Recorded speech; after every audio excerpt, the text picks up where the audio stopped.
Zen and the art of polishing paint. Hi, I'm Ivan. I'm Nick. This is DIY Detail. Today we have this beautiful 1951 Chevy. We just washed it. It's ready for polishing. Now, what we're gonna be doing is using the Rotary.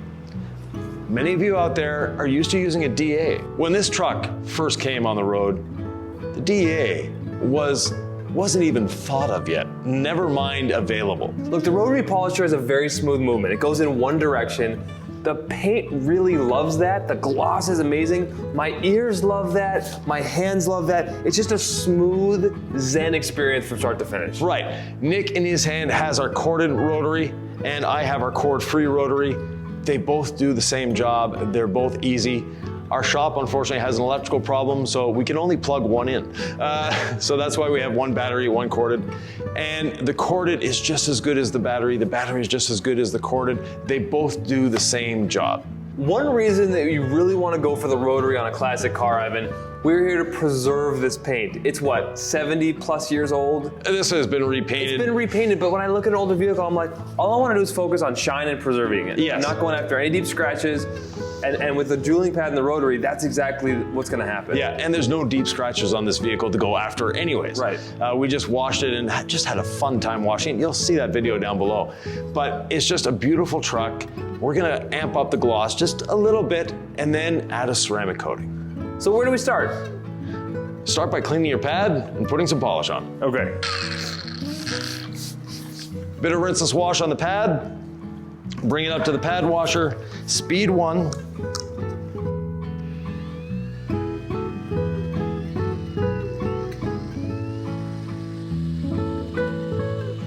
And then speed 6 to bring out the excess moisture. Then from there, I have a nice clean damp pad ready to do the job. One spray, not two, not three, one spray of the gold standard. While the pad is spinning, distributes the gold standard over the pad, and we're ready to polish. Starting on the hood, Nick. Sure. Beautiful piece of real estate.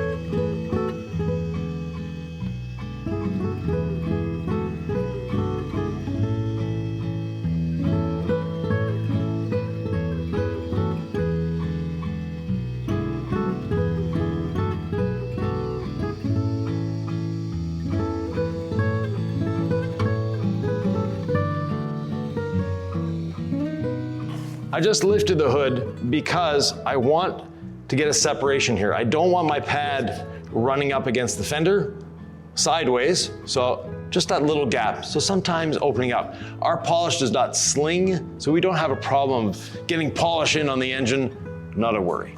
And isn't this like one of the thickest pads in the industry, Ivan? It is. I mean, it is safe up against edges. Yeah. Even if you're going up against something, and I always like that it kind of feels like it's a soft cushion. Definitely. Worst case scenario. And we have the rinseless wash in there just in case it keeps it damp, right? Exactly. So there's a lot of safety measures. There's like, it's like the bumper lanes in bowling where even if you lose a little track, it'll kind of kick you back into safe. Exactly.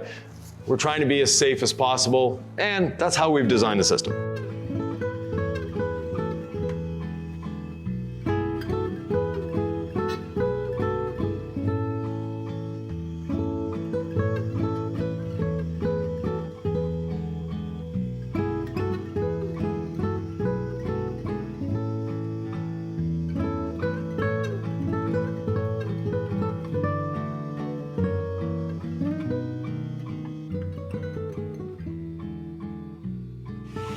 Ooh, Ivan.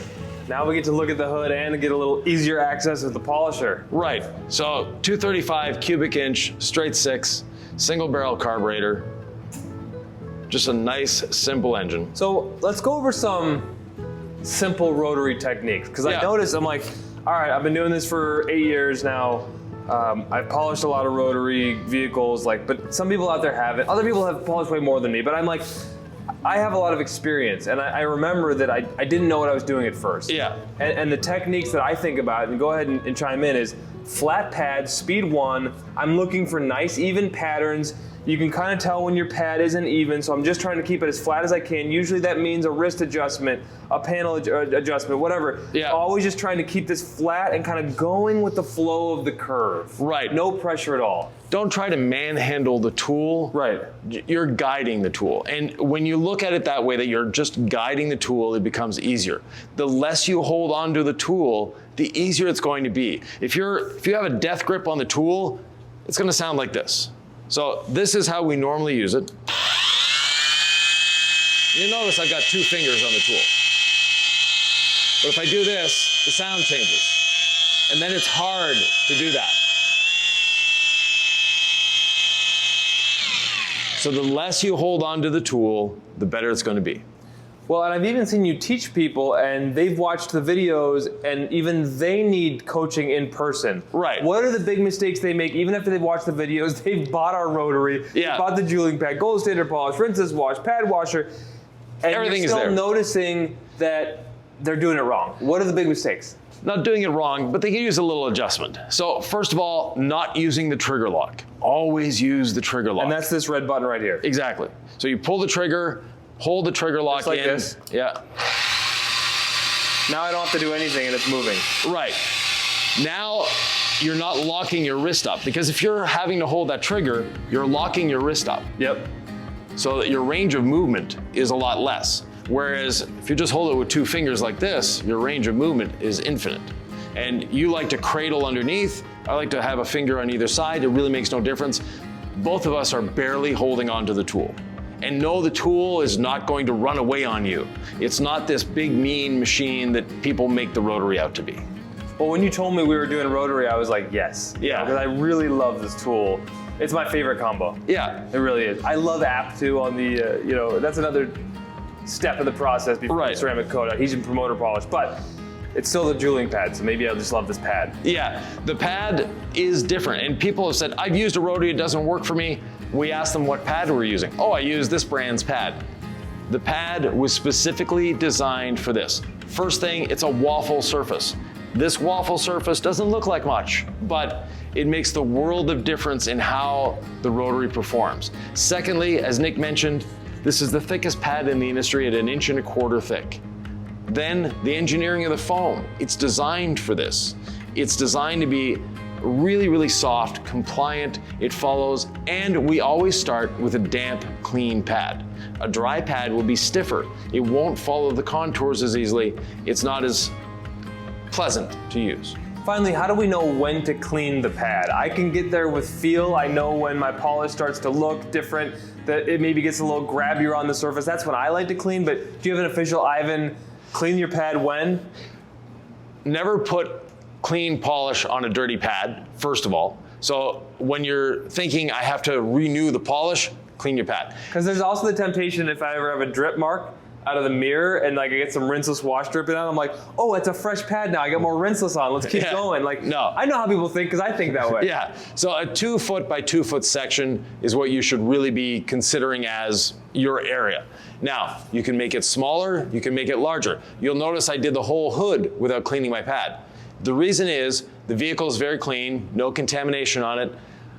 There's no oxidation that we're removing, and the gold standard polish with this pad can go a lot further. The more you're cutting, so if you step up to the gold pad, you'll use a smaller section. If you go to our wool pad, an even smaller section, because you're actually removing the clear coat. This, thankfully, is not single stage paint. It has been repainted at some point with base coat clear coat.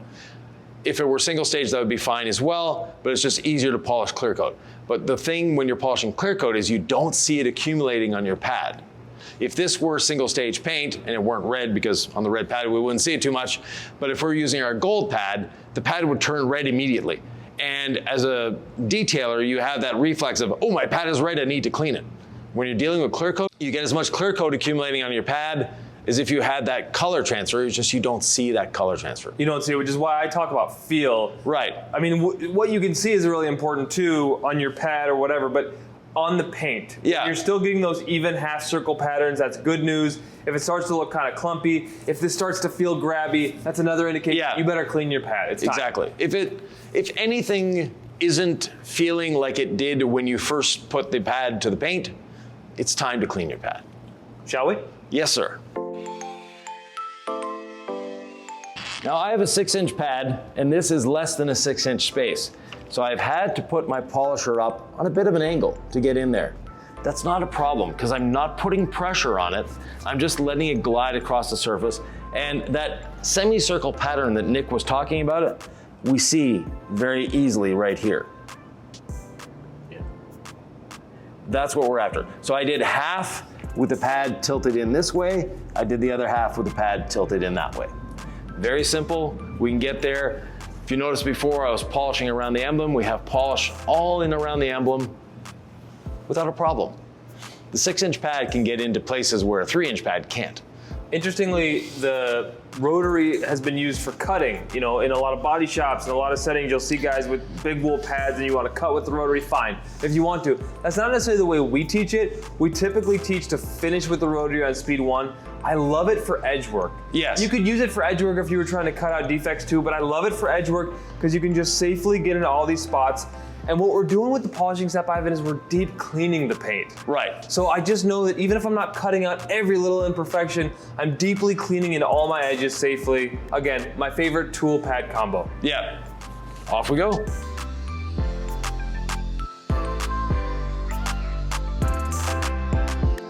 I know it's time to clean my pad because I'm not seeing those like half circle patterns, and I used a lot of polish throughout this panel.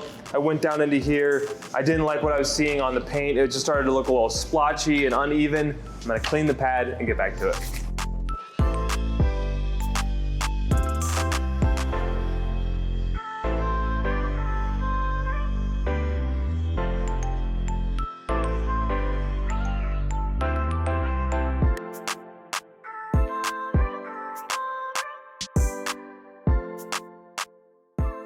Now for myself, I like to wipe the polish off as I'm going.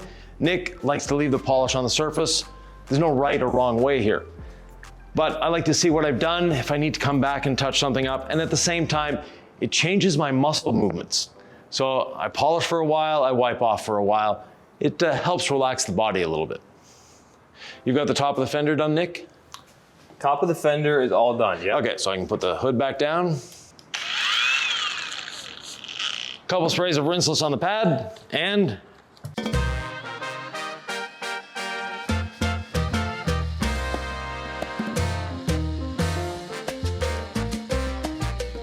reset it by cleaning it. Basically, we're starting with a new pad over and over and over again. You mean you don't need 12 pads to polish a car, Ivan? Pardon me? You don't need 12 pads to polish a car? No, one is all I use. Wait, but that's how I started polishing. Surely that is the surefire way to do it, is to buy 12 to 15 pads from a company in order to polish one car. If you have that sort of money, go for it. I don't have that time nor that money because one pad is all you need.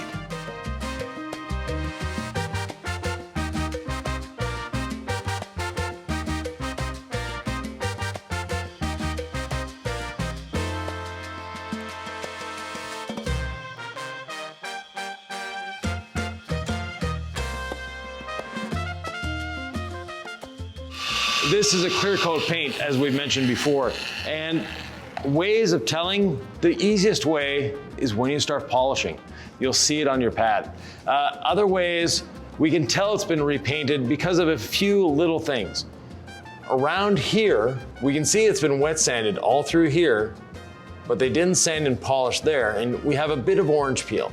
Not a big deal. I'm not gonna try to remove that orange peel either, but just to let you know, those are some of the things. Same thing with the window trim here.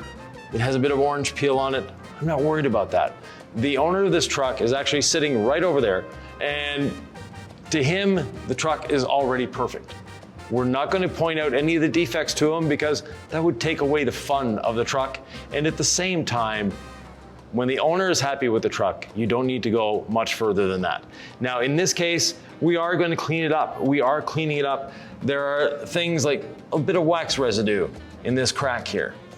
By polishing, we'll get rid of that wax residue. It's the little things that will make a difference, make the eye go, ooh, this is beautiful.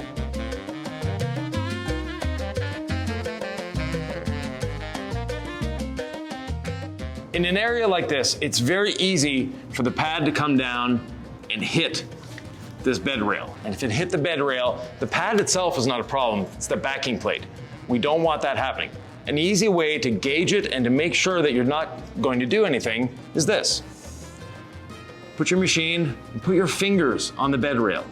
Then bring it down till it's almost touching your fingers, lift it back up, start the machine, and go along, and you set that depth. And if it touches anything, it'll be your gloves, not the paint.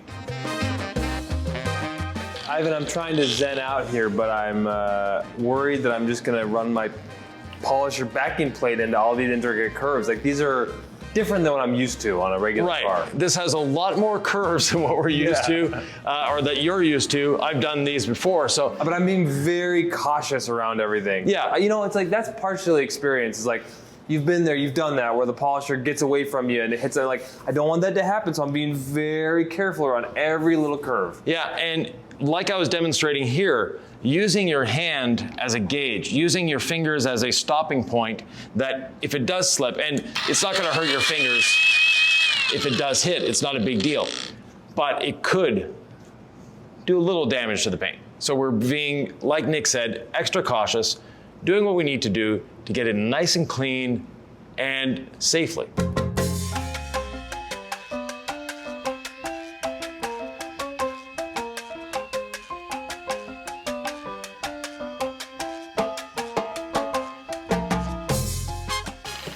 So here I open the door because I want to polish around the fuel filler. Yes, this is the fuel filler. The tank is right behind the seat. Very, very safe. If you have a leak in your gas tank, you would smell it immediately. That being said, because of the door handle, I wanted to make sure that I was getting in there.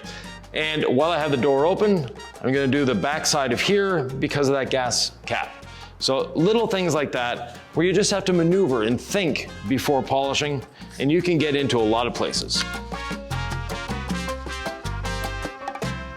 So the door edge as well, I open the door just a little bit to get the polisher in here with ease.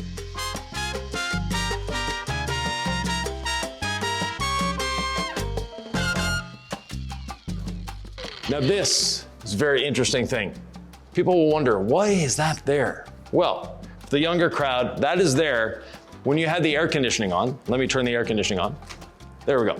So when you have the air conditioning on and it's raining, you won't get rain coming in here and you can leave it cracked like that. Going down the road, this vent, and in the center there's a little vent that pops up, the air coming over the hood, enters the cab, keeps you nice and cool. Flow through ventilation. As always, using 2 towels, one dampened with rinseless wash, one dry towel to remove the polish residue. That way I'm not having to put pressure on the towels. The surfactants in the rinseless wash does a great job of emulsifying and breaking down that polish residue so that we can easily and quickly wipe it away with no pressure whatsoever. Remember that wax residue that was in these cracks? Look at them now. One of the nice things about a waffle pad is if you look at this beautiful step here, it's all undulated. Well, the waffle pad, I don't need to do this and this and this and this to try to get in there. I just go across it, the waffle does the work for me.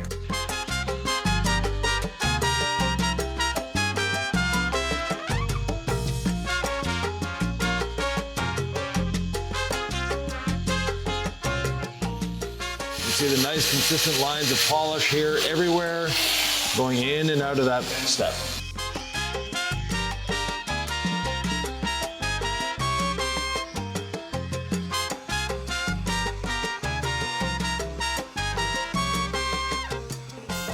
Yvan, you made it look so easy. I think someone out there could probably do this too.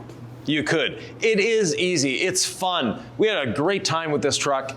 It is such a pleasant vehicle to work on. Yes, there's a lot of curves, there's a lot of intricacies. We need to think a little bit. It required extra concentration from me. Okay. Probably that's what I should be bringing to every detail. Yes. But it was like every time there was an edge, I was like, if I'm not fully present here, the machine could run on me. And there were just tight spots into here, around here, that, again, it was just a different experience, but different is good. I was actually like, I had to cradle it with, instead of my right hand on the top, my left hand. And I'm like, this is probably good for my brain to like do things in a different pattern, because it took me out of my pattern, Ivan. Right. And we teach a steady pattern. So how do you deviate but also stay in the DIY system? Right. You know, the brand new trucks are not as rounded and bubbleless and beautiful as this, as far as I'm concerned.